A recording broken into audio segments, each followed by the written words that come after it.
ఓం శ్రీమాత్రే నమః. ఓం నమో వెంకటేశాయ. Welcome back to our channel. Mahashivratri వ్రత కథ.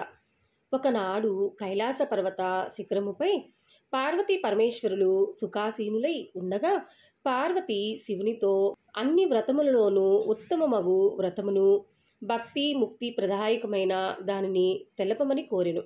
అప్పుడు శివుడు శివరాత్రి వ్రతమును, దాని విశేషాలను తెలియచేస్తాడు.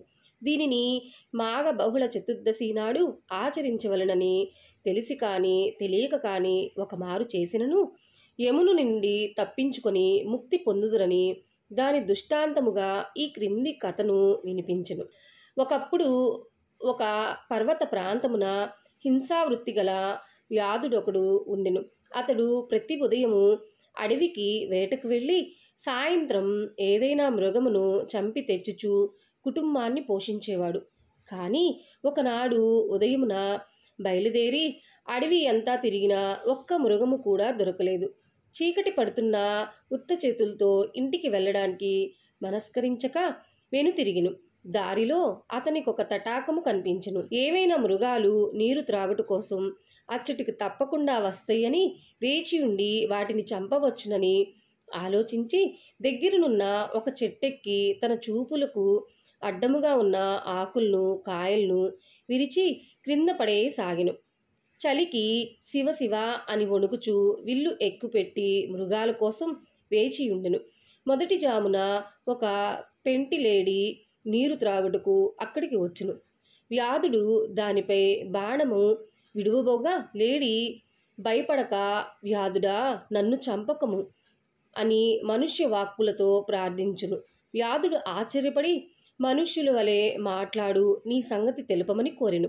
దానికి జింక, నేను పూర్వజన్మున రంభయ్యను, అప్సరసను, హిరణ్యాక్షుడను, రాక్షస రాజును ప్రేమించి శివుని పూజించుట మరచితిని.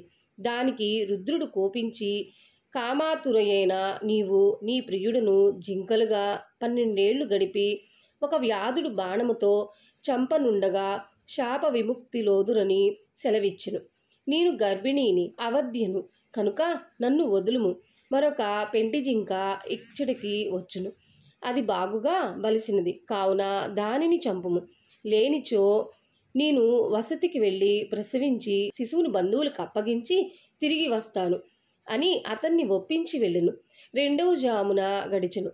మరొక పెంటి జింక కనిపించెను. వ్యాధుడు సంతోషించి విల్లు ఎక్కుపెట్టి బాణం విడువబోగా అది చూచిన జింక భయపడి మానవ వాక్కులతో, ఓ వ్యాధుడా, నేను విరహముతో కృషించి ఉన్నాను. నాలో మేధో మాంసములు లేవు. నేను మరణించినా నీ కుటుంబానికి సరిపోను. ఇక్కడికి అత్యంత స్థూలమైన మగ జింక ఒకటి రాగలదు. దానిని చంపుము. కానిచో నేనే తిరిగి వత్తును అనిను. వ్యాధుడు దాన్ని కూడా విడిచిపెట్టెను. మూడవ జామున వచ్చెను. వ్యాధుడు ఆకలితో జింక కోసం వేచి ఉండెను. అంతలో ఒక మగ జింక అక్కడికి వచ్చెను. వింటితో బాణము విడవబోగా ఆ మృగము వ్యాధుని చూచి మొదటి 2 పెంటి జింకలను తన ప్రియురాళ్ళని తానే చంపినా అని ప్రశ్నించును. అందుకు వ్యాధుడు ఆశ్చర్యపడి 2 పెంటి జింకలు మరలి వచ్చుటకు ప్రతిజ్ఞ చేసి వెళ్ళినవి నిన్ను నాకు ఆహారముగా పంపుతాయని చెప్పాయని అన్నాడు. ఆ మాట విని నేను ఉదయాన్నే మీ ఇంటికి వచ్చెదను.